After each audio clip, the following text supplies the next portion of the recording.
Hello, my faithful listeners. This is the Worldview from an Outcast podcast, and today we have a special guest named Barry Maughan, who actually has done something amazing, which is traverse from the tip of North Africa to in a like a what type of vehicle was it? We have Barry Maughan with us here, guys. Yeah, actually, it was and very nice to be with you, Summer. Thank It you. was actually in a 1969 Volkswagen Combi bus. The roof went up, and that was our home for a good part of a couple of years as we went from Alexandria, Egypt, to the tip of Africa, which is Cape Agulhas, not Cape of Good Hope, but Cape Agulhas is the southernmost tip in South Africa. Yes, thank you for that. I actually did believe it was Cape of Good Hope. Now I know the truth. Well, we did too, but we wanted to make sure that when all was said and done, that we were seeing the tip of Africa where the Atlantic and the Indian Oceans met, and the rocks went under the seas, and we knew that that was the last vestige of the mighty continent of Africa. Yes, I always wanted to know what was the exact southernmost tip. How do you say that again? Cape Agulhas, Okay. Agulhas, Cape Agulhas. Agulhas, Cape Agulhas. Now I Right. know. So, and you survived the extenuating trip. Tell us more about that. And you wrote a book called Beneath the African Sun. I'll say it for you, which is a fascinating book and title, I bet and I believe, and I even want to get it myself. And you can find it on Amazon. Yes, exactly. And um, well, we didn't actually survive. It was uh, it was a most enjoyable trip, and that might seem strange to your many listeners, but it really was it's a day at a time, meeting people, and most of whom were very helpful, and but it was also a journey of serendipity because when we landed in Alexandria, Egypt, it was not our intention to eventually travel the entire length of the continent, in all about 8,000 miles. It was to head to the west across the North African littoral through Libya, Algeria, Tunisia, Algeria, and into Morocco, where we plan to winter after spending 6 glorious months in our combi bus touring around Europe. But in Norway, it was getting a little chilly, and we started making plans to either go back to the US or winter somewhere and continue our journey. And people had talked about Portugal or Spain, and yeah, that was interesting. But then a person said, "How about Morocco? You go across to down to Spain and Portugal, and then cross at the Straits of Gibraltar, and Right. then Yeah. right Yeah. into Morocco." You know, so after that, it was just arriving in Alexandria and taking it a day at a time and heading south. All right. And so, yes, maybe I used the wrong word, and maybe it does take some strength of character to be able to go through with that amazing feat. And I am glad you wrote a memoir. And I have like a map of the African continent here. So Right. can you tell us like the route you traveled, which countries you went through, and anything special that happened along the way? All right. Actually, the trip is was not just contiguous. It was the first journey was through Egypt, then Sudan, and then we took a freighter to Matsawa, Ethiopia. It's now part of Eritrea, a new continent, Mm-hmm. that a country that had been formed since then, and then into Ethiopia. And there I worked for a couple of years, and and then we continued south with our 1 year old in tow. So let me go through all the countries. It was Ethiopia, and then it was part of southern Sudan, and then Kenya, and then Tanzania, across to Uganda, then a little bit into Central African Republic and the Democratic Republic of the Congo, and then Rwanda, Burundi, and then Malawi, Zambia, and then into Zimbabwe. It was then called Rhodesia, and then into South Africa, and a little side trip into Lesotho, independent nation surrounded by South Africa, and then down to the tip of South Africa. So, in all, about 15 countries. Wow, that is really a beautiful thing. And I want to say, what are some special camaraderies you built, and what did you take away from your journey? Well, there's so many, Summer, but I'll try to be as brief as possible. The first one, nothing could really have happened if it wasn't for someone I met on board the ship that we had taken around the Mediterranean just to get a glimpse of Oh, okay. Italy and Beirut, Lebanon, and whatever. His name was Ibrahim El Tahawi, and he actually.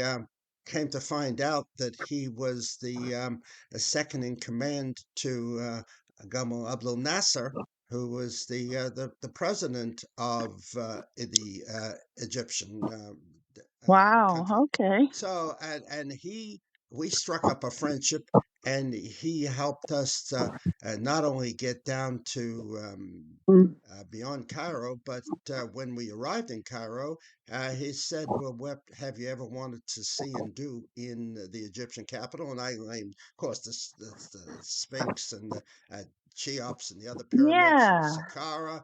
And he said, "Right." He picked up the phone, and in came Lieutenant Basri, and he said, "Now for the next 10 days, he's going to pick you up."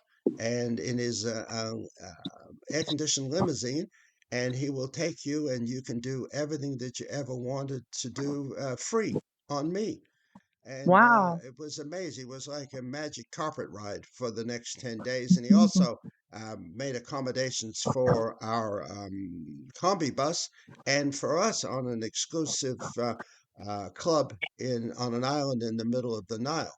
And then after we got through that, he arranged for us to travel south by train to Aswan, and our combi bus on a freight train, because at that time they were fighting one of the many wars they had with Israel called the War of Attrition. And so Mm.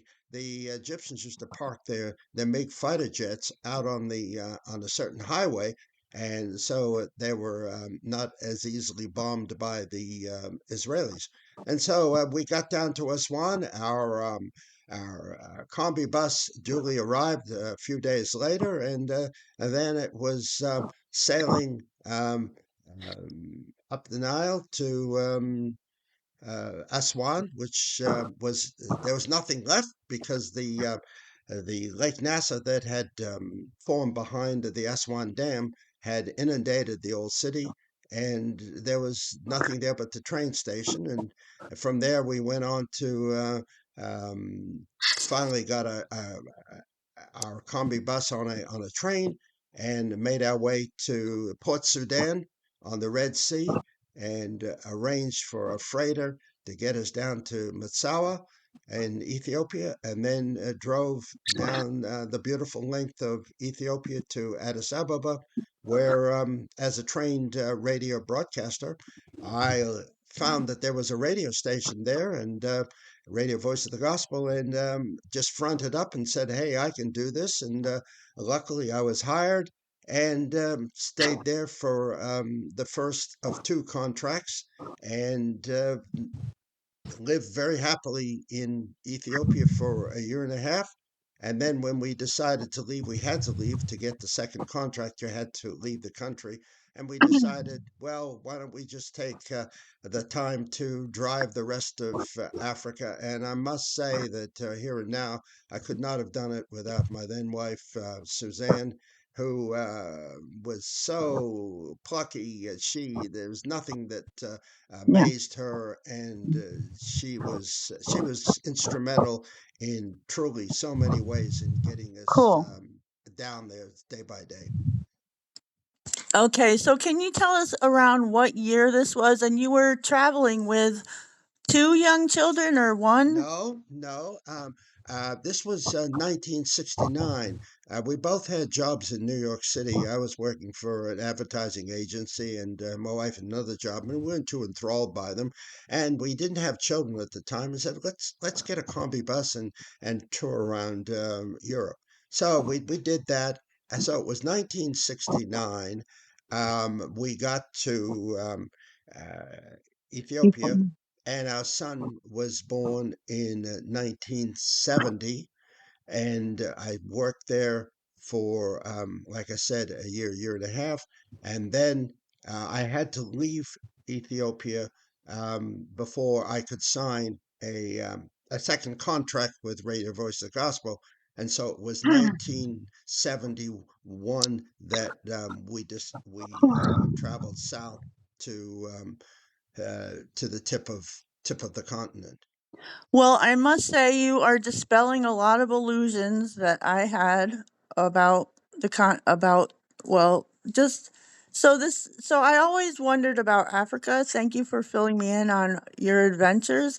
I want to know more about how you were greeted by people when you went through their towns, and did you take part in any rituals or celebrations?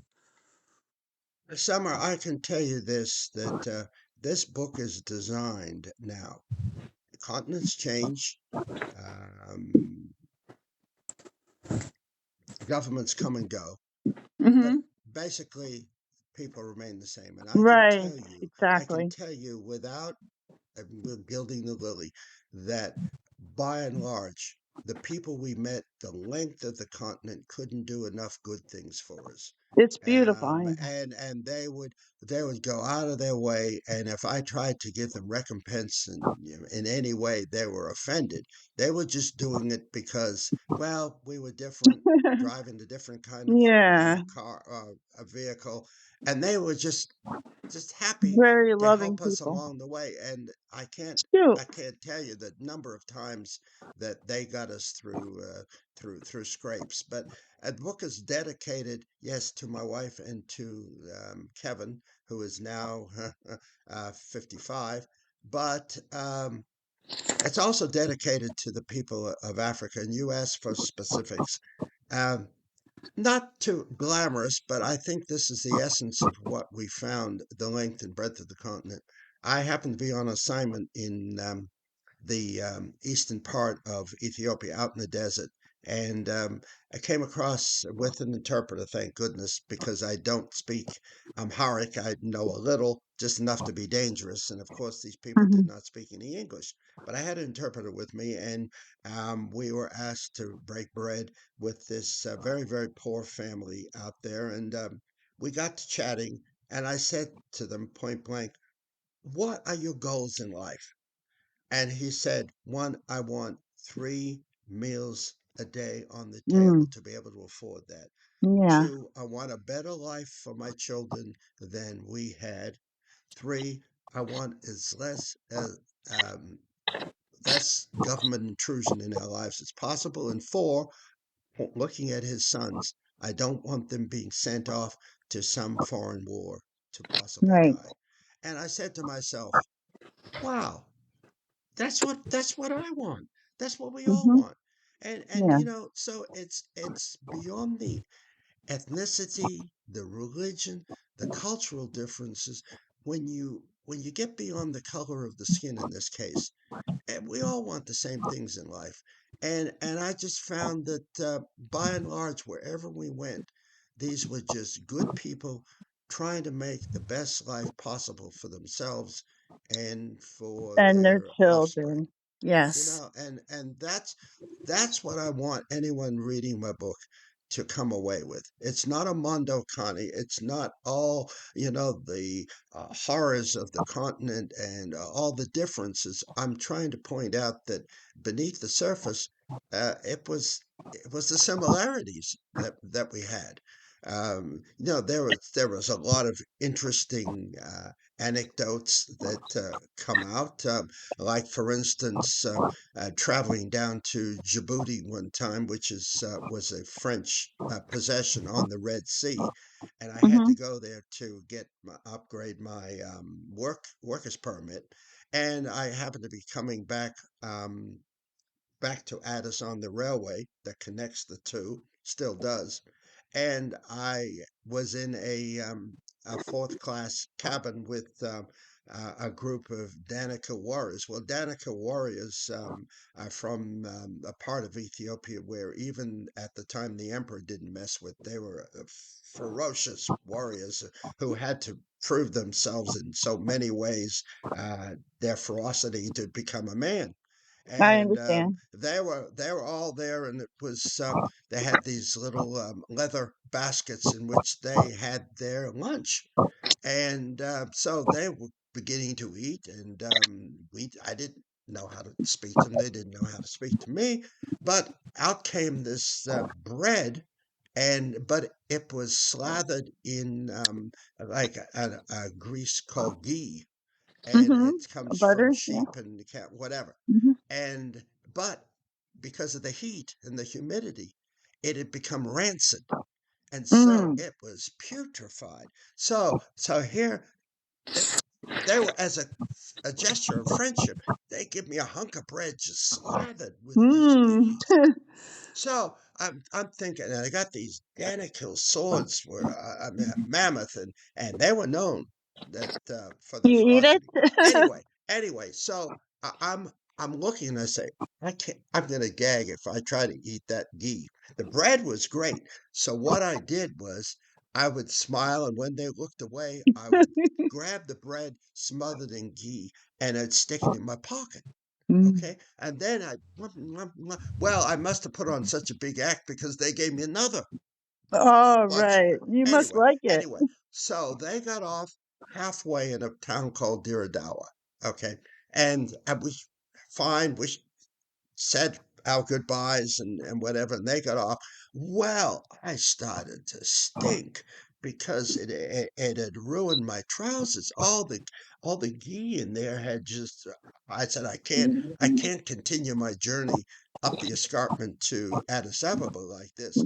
So Yeah. we had a half an hour there, so I jumped off very, really quickly, and I looked for a souk, a little market, and they sell everything. You can find anything you want in there. Anyway, I go That's in, fun. and I'm looking. I said, I've got to get a pair of shorts or a lava. I don't care. I've got to get out of these trousers and throw them away. And finally, All the ghee I in your found I pockets. found a garish pair of shorts. I didn't care what they look like, as long as they fit. And I got them on, and then found an outdoor tap, and borrowed a bar of soap from someone, and washed my hands, and tried to clean up as best as possible. Okay, so I get home, and I'm telling the story, and we journalists can kind of elaborate a little bit. Well, I don't Okay. know if my wife really believed me, but then she started sniffing. She said, Yeah. "You stink." And I said, "What do you mean?" Well, it had also got on my shirt, but I had forgot about that. And so she said, "Take that shirt off." And it went right in the incinerator. It was Oh. never to be. So, anyway, that's just one of the serendipities. But even then, it shows you how friendly they were. I think it's always incumbent upon Yes, it's people. natural. There'll be differences that you wouldn't Yes, encounter in anywhere else in different But continents. Summer, but Summer, let me tell you, the one thing that's incumbent upon you as a visitor to their territory is not to be the big shot, not try to No, put them down. Just no. be friendly, Right. outgoing, Humble. Yeah. and 9 times out of 10, that hold you in good stead. Be yourself. Be normal, Yes, natural. Yeah. exactly. And when you need help, indicate it, and they're more than helping. But if you come across as arrogant or whatever, then Nobody likes the that. They're natural not gonna like reaction that. is, even Yeah. it would be over in our country, is that they don't want anything to do with you, and rightly Yeah. so. So these adventures that you um embarked on Yeah. and you described are only for the beautiful of heart who can make these friendships that will bring them places. So can you tell me how we you suggest we can as people like how would we be able to try or do they need help to improve the lives of people in Africa? Okay, just let me just say something philosophical, because this is on my heart. Yes.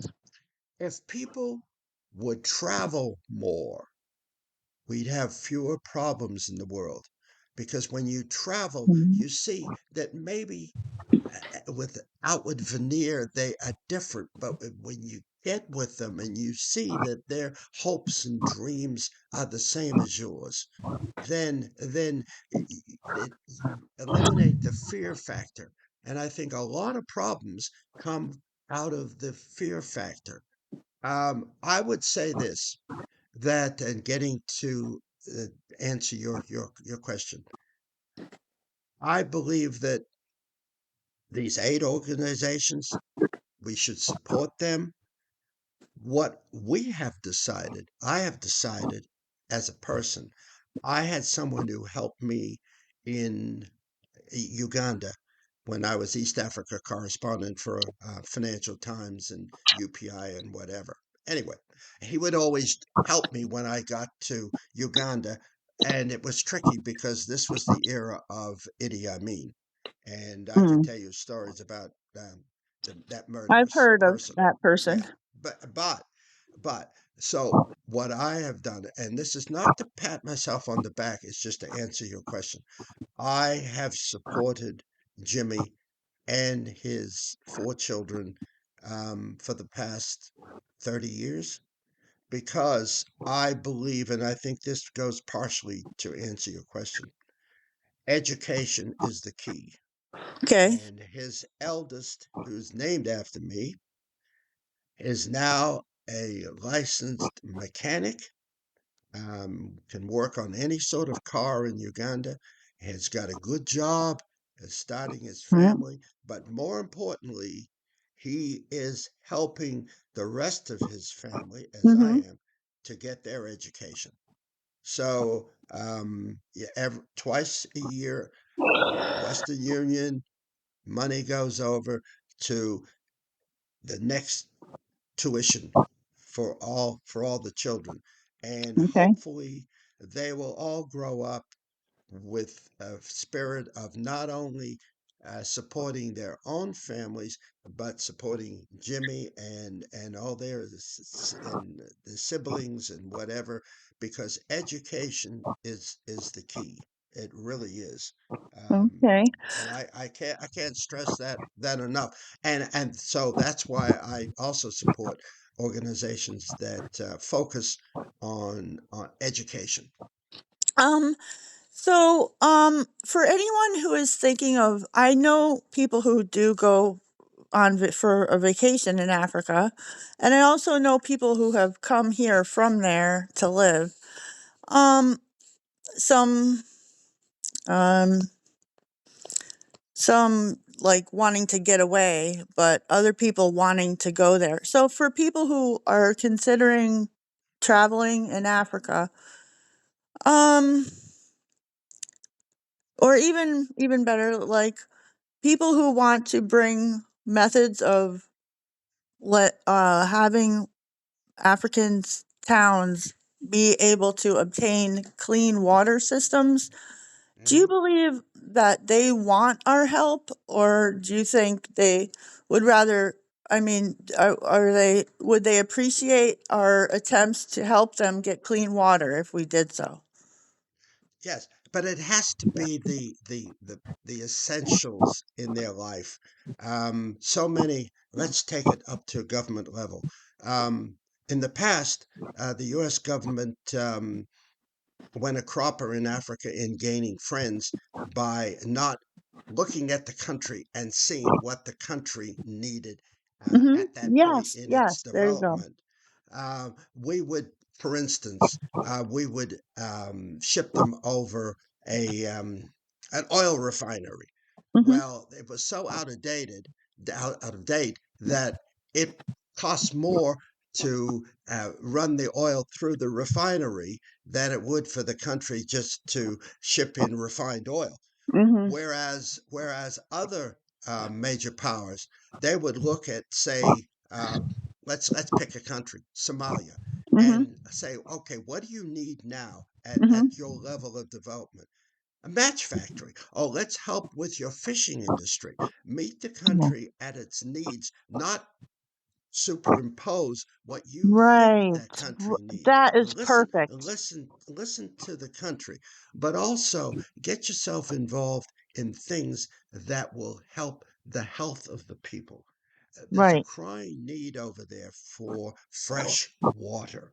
I mean, when I lived in Ethiopia, people would out in the country, they would travel 5 miles back and forth each day to get potable water. Get in there and drill proper wells, but teach the people how to maintain. A lot Mhm. of organizations go in and they do the infrastructure, and it's wonderful. But if you And they don't leave it there teach for them them to wonder about. exactly, you have to, and it gets back to education.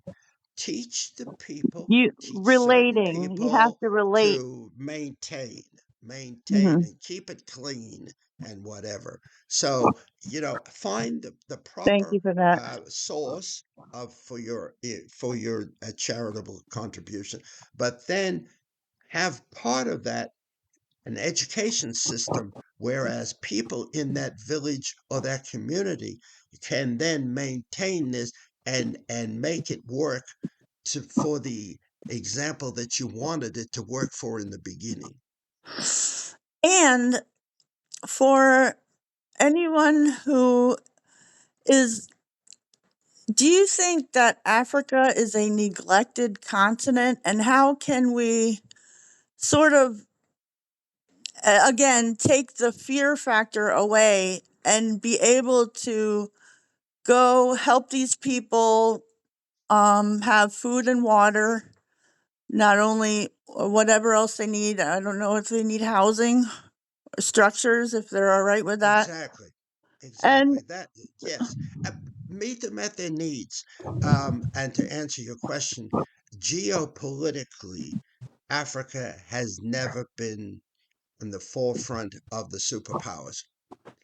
Now that's changing with the rare earth minerals that are becoming more and more yeah, and with necessary, and the oil, the Bonny crude which oil are out of Nigeria, which probably is being exploited, right? sulfur free, and Mm. so yes, it's always suffered. When I worked for the Voice of America for 25 years, um, I was very, very hard pressed to get the funding from the VOA budget for Africa. It was either Vietnam Mhm. or Iran or where almost sorry, but blood in the street. And Mhm. that's where the money was being focused on. It Mhm. was never Africa. And we were always trying to get more money for our 28 hours a week that we broadcast in English to the continent for so long. Okay. No more, unfortunately. But Oh. that's another story. But yes, Africa's always been on the back burner. Now, Mhm. I think I didn't answer one of your earlier questions. For many, many reasons. Yes, travel to Africa. Just because we did it rough, that doesn't mean that's the only way you can go there. Go Mhm. on safari, go see the animals, but try to get in contact with the people as well. Okay, you Yeah, go to make them Kenya, feel go, included, not yeah, isolated. yeah, the Maasai and people learn because you can learn so much from these people if you really drill It's down fun. I love the and get as one dancing. with them. and my family went on a safari across Kruger National Park in South Africa and had a wonderful time. Had a wonderful time. And if that's what you want from the continent, then so be it.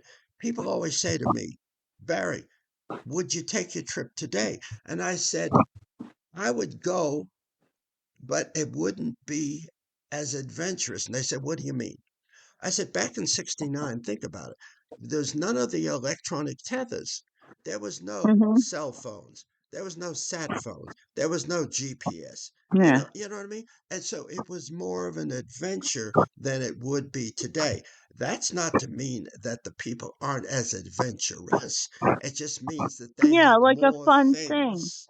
Yeah, And yeah, what yeah. what age were you when you did this undertake Oh, when you did this? I was a mere slip of a lad. No, I was what's 69 born it. So I was 37. Oh, So okay. I'm an old timer. Summer. Okay. I'm 84 69 now. is before even my time. I want to Oh know, yeah. you mentioned the ghee was a very traumatic experience, but other than that, how was the food in Africa? Well, I had to advise my wife on occasion um, when you go out in the countryside, and this was all over. They would give you, in terms of food, half of what they didn't have. You might Yeah. be eating food that they needed for the rest of the week, but they were that Yeah. generous. A lot of times, they would give you something, and the worst thing you could do, as in many cultures, is to Mhm. say no. Right. So you would eat, and it'd be a little, crunch and a crunch there, and my wife would go, "Oh," and I tap her and I say, "Look, it's been boiling. It's not going to hurt you. Right. Just eat it down." Trust, right. So, yeah, but I mean, there are a lot of things like I I tell you a quick story. It was our I call it the extraordinary story. We're in the southern Ethiopia, and we're camped by ourselves, and there was a nearby market. I'm truncating the story. And we felt like an omelet. Okay, so we go to the market, and there are these wonderful omelets. Oh, excuse me, eggs. So we look at them, a little large, a little speckled. Hey, that's all right. African chickens have a way of laying African eggs. So we get it back. Oh, my wife is pounding on it, and shell's real thick. We open it up, bright yellow yolks. And, oh, it made for a great omelet. Man, I tell you, it was great. Anyway, there was a police station nearby, and I was looking for a place to dump the trash afterwards. And so I spoke to one of the guys, and he knew enough English, and I knew enough Amharic to ask him. And he wondered what I had, and I showed him, and he started laughing. Yeah. And I said, huh? And then he showed it to his mates, and they all started laughing. And they kept saying, Barabi, Barabi. And I said, what is Barabi? He says, those are vulture eggs you ate. Oh, I was gonna ask you, were they chicken eggs? They were vulture eggs. Ooh. Vulture egg. Oh, Oh man, it no. was tasty. It was tasty. They were bigger than chicken eggs. uh, and the other egg story is we're in Malawi, and we had You ate stopped. it. That's okay. If other people Oh, eat yeah, it, do yeah, they yeah, it eat was it good. too? Yeah, yeah. Oh, And cool. look, we traveled with a 1-year-old, but I need to make this clear that my wife nursed Kevin all the way. So he never came in contact with the bad water or anything like that. She The was a local food. wonderful, wonderful. There has been a little uh, offhanded criticism. Well, how could you do that to a 1-year-old? He was safe as houses because of my wife, then wife. She was an amazing, never sick. He wasn't sick one day of his life. And That's a she had fun story created, he could tell to his friends, right? oh, yes, definitely. And Yeah. that's, I think, and one of the reasons that I wrote the book is originally, um, I've been talking to my daughter and son and grandkids.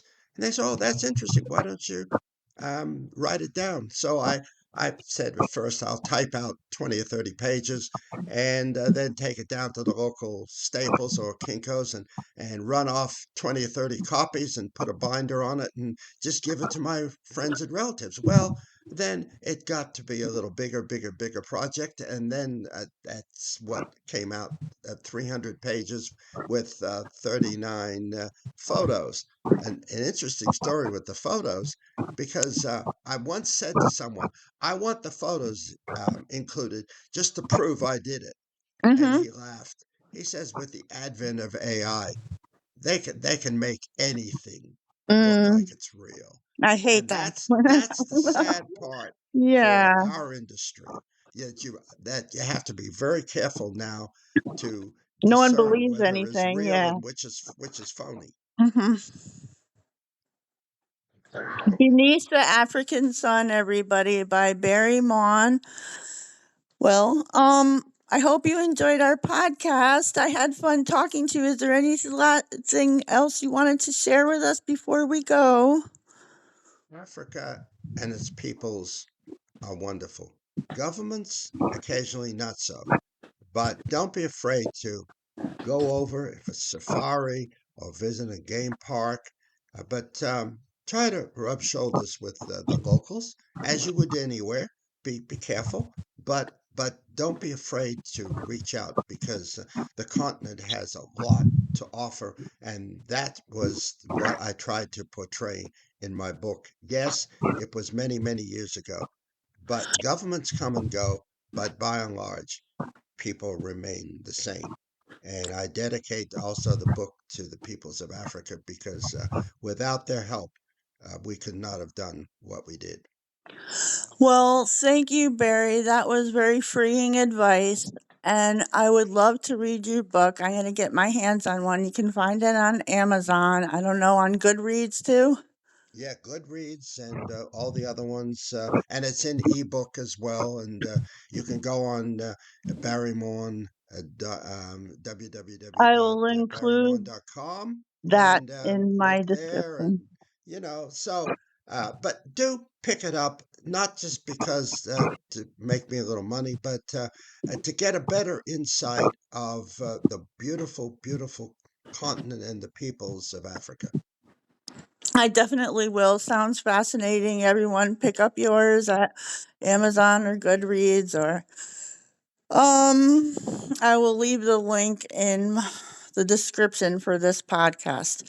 So thank you, Barry. I hope to maybe have a video chat with you soon and we can talk about anything we left out.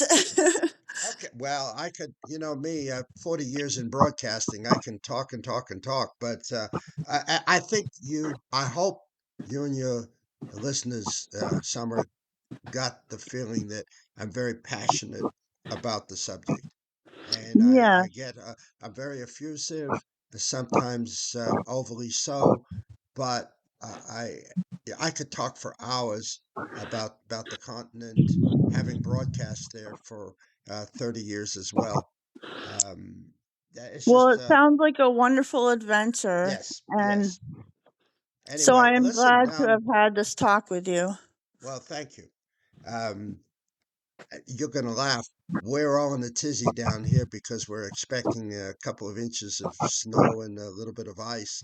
That's wherever you are in upstate New York. That's old hat to you. That's not even Oh, worth yeah, talking about, cold is day it? in Georgia. What do you know? Yeah, exactly. And I have a granddaughter. She attends as a freshman at Syracuse.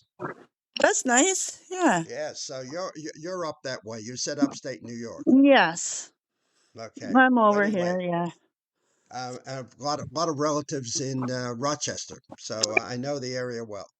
Okay, we can talk after. For now, thank you everyone for joining the Worldview from an Outcast podcast with our special guest, Barry Maughan, who wrote the memoir Beneath the African Sun, which you can find on Amazon as well as other places. Thank you, everyone. Till next time.